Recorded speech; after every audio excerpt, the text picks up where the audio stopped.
ایک بہت بڑا گناہ بدنگاہی کا گناہ ہے.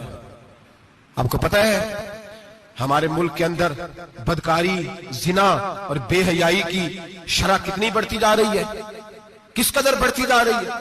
وہ لوگ جو نکاح کر لیتے ہیں وہ بھی اپنی نگاہوں کو، میں اکثر کہتا ہوں، حضور نے فرمایا نکاح آدھا ایمان ہے. جس نے نکاح کر لیا اس کا ایمان مکمل ہو گیا. تو جو نکاح کے بعد بھی باز نہ آیا، میں اس کو بے ایمان نہیں کہتا، لیکن نبی پاک نے فرمایا جو نکاح کر لے اس کا ایمان ہے، بولیے ایمان محفوظ ہو گیا، اس کا ایمان، سارے بولیے ایمان. اور جو پھر بھی باز نہ آئے، حضور کہہ رہے ایمان مکمل ہو گیا. اور جو نہ باز آیا کیا فتویٰ دیا جائے حدیث کی روشنی میں؟ میرے نبی پاک کی بارگاہ میں عورتیں آئیں توبہ کرنے، بیعت کرنے، مسلمان ہونے. تو حضور بیعت لیتے وقت فرمانے لگے میرے ساتھ وعدہ کرو، جھوٹ نہیں بولو گی، غیبت نہیں کرو گی، زنا نہیں کرو. ایک عورت بول پڑی، کہنے لگی یا رسول اللہ صلی اللہ علیہ وسلم میں مسلمان تو نہیں پر خاندانی ہوں، میرے گھر والوں کے ذہن میں بھی کبھی زنا کا خیال نہیں آیا.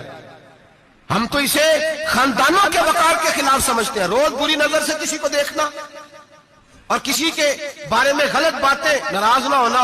بہت سارے بوڑھے بھی لذت لے لے کے جرم بیان کرتے ہیں، گناہ بیان کرتے ہیں، غلط باتیں کرتے ہیں، کسی عورت کے بارے میں تبصرہ کرتے ہیں. کیا سمجھتے ہیں مرد اور عورت معاذ اللہ تعالیٰ ایک کمرے میں جا کے بدکاری کرے تو وہی زنا ہے؟ میری طرف دیکھیے اور جھانک کر کے سنیے کیا عرض کر رہا ہوں. ادھر دیکھیں میری طرف. نبی پاک صلی اللہ علیہ وسلم نے فرمایا زنا زبان کا بھی ہوتا ہے، زنا کان کا بھی ہوتا ہے، زنا آنکھ کا بھی ہوتا ہے. حضور کس طرح؟ فرمایا جس نے گند دیکھا اس نے آنکھ کا زنا کیا، جس نے لذت لے کے سنا چپ نہیں کرایا، پوری بات سنی، وہ بھی زانی ہے.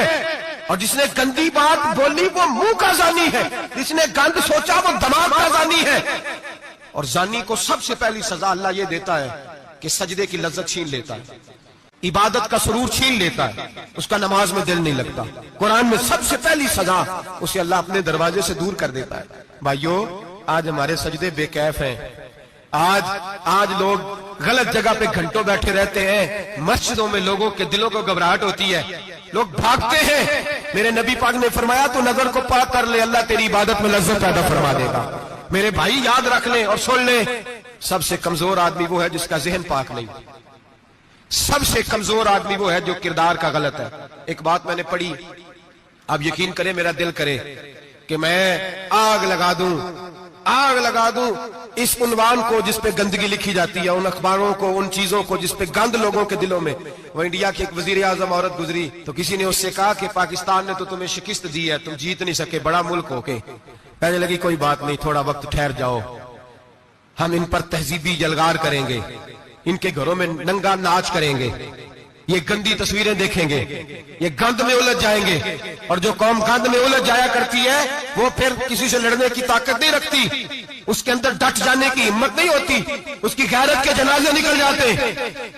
دل کرتا ہے جل جائے وہ جل جائے جہاں سے برائی پھیلتی، تباہ ہو جائے وہ علاقے جہاں سے گند ہوتا ہے. لوگ گند کی کمائی کھاتے ہیں، گند کی.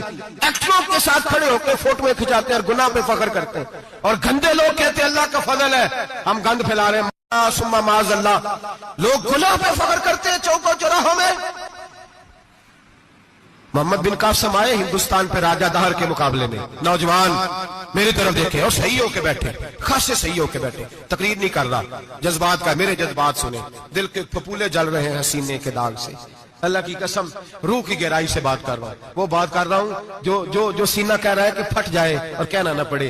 قرآن و حدیث پڑھتے ہیں اور پھر اپنا حال دیکھتے ہیں تو لگتا یہ ہے کہ عذاب قریب آ گیا ہے، لگتا ہے زمین پھٹنے والی ہے، آسمان گرنے والا، لگتا ہے قریب آ گیا ہے سارا کچھ. سمجھے کیا عرض کر یہ بات اگر آپ سمجھ گئے تو قیمت وصول ہو گئی. اس کو سمجھ گئے تو سمجھ لیں آپ کے مزاج کے اندر اللہ نے تبدیلی پیدا کر دی. محمد بن قاسم 18 سال کا جوان، ایک عورت کی عزت پر راجہ دہر ہندو نے حملہ کیا.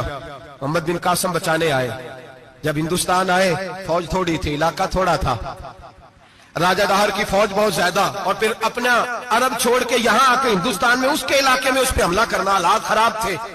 محمد بن قاسم پریشان ہے. ایک بزرگ نے دیکھا، کہنے لگے پریشان کی ہو؟ کہنے لگا سوچتا ہوں علاقہ بھی اس کا، فوج بھی اس کی، میرے فوجیوں کو تو رستوں کا بھی نہیں پتا، کیسے جنگ کریں گے، کدھر سے آئیں گے، اور پھر ہمیں زبان بھی نہیں آتی، کیسے کام ہوگا، ڈر رہا ہوں. 2-4 دن گزرے تو محمد بن قاسم اشاش بشاش ہو گئے. اور بزرگ کہنے لگے خیر ہے، بڑے مطمئن ہو گئے ہو؟ کہنے لگے بس